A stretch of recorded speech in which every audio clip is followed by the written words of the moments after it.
حدیث سنانے لگا ہوں نا، یہ بیٹی کو سنانی ہے جا کے، یہ ٹیلی فون کر کے بہن کو سنانی ہے، صرف بیوی کو سنانے کی نہیں ہوتی یہ چیزیں۔ یہ حدیث بیٹی کو سمجھائیں، بہن کو سمجھائیں، ان لوگوں کو سمجھائیں۔ میرے نبی کریم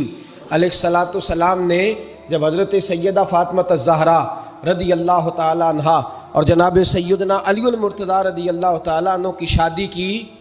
تو نبی پاک نے دونوں کے سر جوڑے اور دونوں کے درمیان محبت کی دعا فرمائی، دونوں کے درمیان محبت کی دعا فرمائی۔ اور نبی پاک صلی اللہ علیہ وسلم حضرت فاطمہ کے سامنے جناب علی کے فضائل بیان فرماتے، اور جناب علی آتے تو نبی پاک فرماتے فاطمہ تو میرے وجود کا حصہ ہے، وہ تو میرے جگر کا ٹکڑا ہے۔ تو ان دونوں کے درمیان الفت پیدا، یہ سب سے پہلے تو خارجی لوگ اس بات کا خیال کریں، سب سے پہلے تو خارجی لوگ خیال کریں، توجہ دیں، ان کو بکھرنے سے بچائیں۔ اب میاں بیوی بھی سمجھ لیں کہ ہماری ذمہ داریاں کیا ہیں۔ مسند امام احمد بن حنبل میں حضرت ابو درداء رضی اللہ تعالیٰ عنہ سے حدیث مروی ہے، نبی کریم صلی اللہ علیہ وسلم کی بارگاہ میں ایک خاتون نے آ کے عرض کیا، یا رسول اللہ صلی اللہ علیہ وسلم مجھے بتلائیے خاوند کا حق کیا ہے، تاکہ، اور یہ یاد رکھیں، خاوند کے حقوق اگر بچی کے گھر والے اسے سکھائیں نا تو اس کی سمجھ میں جلدی آ جائیں گے، اور بیوی کے حقوق اگر خاوند کے گھر والے اس کو سمجھائیں تو اس کی سمجھ میں بات جلدی آئے گی، وہ خیر خواہ سمجھتے ہیں اپنے رشتہ داروں۔ یہ والی حدیثیں ان لوگوں کو سنانی چاہیے جن لوگوں کا بچہ ہے یا بچی ہے، متعلقہ آدمی حقوق بیان کرے۔ جب متبادل چیز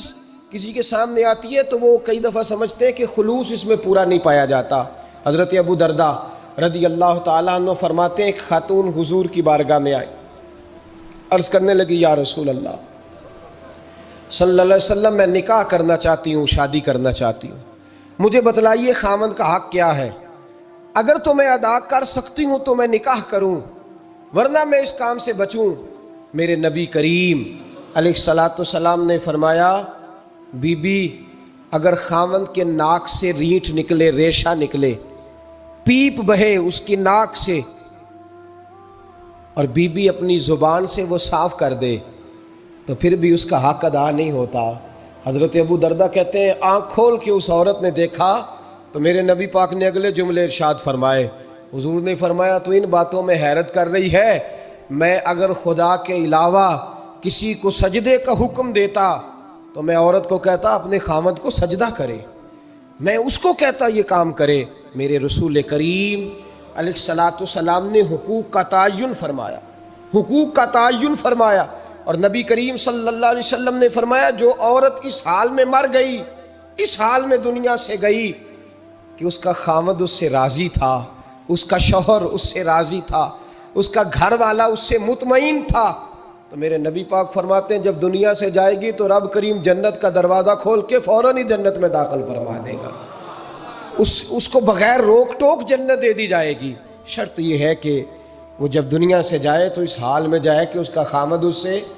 شکوے نہ کرتی پھرے، شکایتیں نہ کرتی پھرے۔ قرآن مجید کے لفظوں پہ غور کرو، اگر تو شادی کے بعد بیوی کے آنے کی وجہ سے خاوند کو سکون نہیں ملا تو اس کا مطلب ہے اس نے گھر کو زینت نہیں دی، اور اگر شادی کے بعد اس بچی کو تحفظ نہیں ملا، اس کو اپنے گھر کے اندر سکون نہیں ملا، تو اس کا مطلب ہے خاوند نے اسے زینت، اس لباس نے زینت نہیں دی۔ میاں بیوی ایک دوسرے کا لباس ہے، اس مقدس رشتے کو اسلام نے باندھا اور لباس کہہ کے باندھا۔ میرے رسول کریم علیہ الصلوۃ والسلام نے پہلے تو خارجی لوگوں کو منع کیا ہے۔ میری ذاتی رائے یہ ہے کہ میاں بیوی کی ذاتی لڑائی کوئی بھی نہیں ہوتی، ذاتی لڑائی، میری باتوں کی سمجھ تو آ رہی ہے نا آپ دوستوں؟ کوئی نہیں آ رہی؟ اللہ جزا دے آپ۔ میاں بیوی کی ذاتی لڑائی کوئی نہیں ہوتی، ہوتا پتہ کیا ہے؟ لڑکے سے پوچھیں کہ بتائیں جناب کیا حال ہے تو کہتے ہیں بیوی میری صحیح ہے، اس کے گھر والے نہیں صحیح۔ سنا ہے آپ نے بھی کبھی یہ لفظ؟ تو اسی طریقے سے اگر لڑکی سے پوچھیں کہ تیرا کیا حال ہے تو کہتی ہے خاوند تو میرا دھیان رکھتا ہے، اس کی اماں نہیں خیال رکھنے دیتی۔ تو لڑائی جو ہوتی ہے وہ تیسرے آدمی کی وجہ سے ہوتی ہے،